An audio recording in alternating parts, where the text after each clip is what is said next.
Welcome to our channel. Today we how to connect Shopify Payments for faster dropshipping payouts. Complete guide step by step clearly.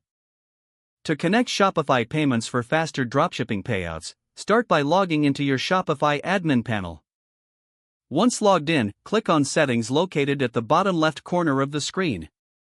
In the Settings menu, select Payments to access your payment processing options. Look for the Shopify Payments section to see if it's already enabled. If Shopify Payments is not enabled, click on the Activate Shopify Payments button. You will be prompted to enter your business details, such as your business name and address. Provide your employer identification number or social security number as required. Next, input your banking information, including your account number and routing number. Make sure to enter accurate information to avoid delays in payouts. Once all details are filled in, review Shopify's terms and conditions. If you agree, check the box to accept the terms.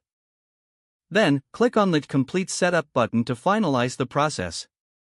After activation, your Shopify Payments account will go through a verification process.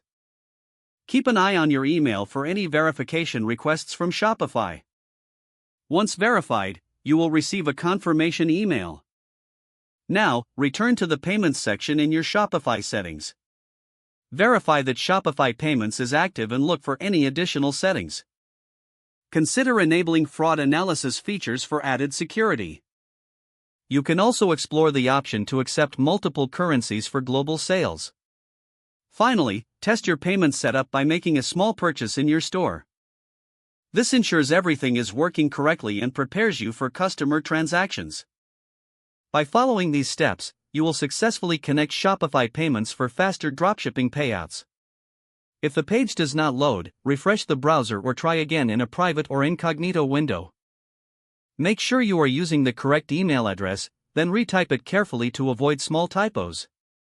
If your password is not accepted, use the reset option and create a new strong password you can remember.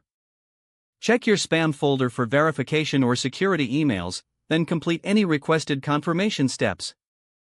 Enable two-factor authentication if available to improve account security and reduce unauthorized access risk. After signing in, review your profile details so your contact information and settings are accurate and current. Don't forget to like this video and subscribe to our channel for more step-by-step tech guides.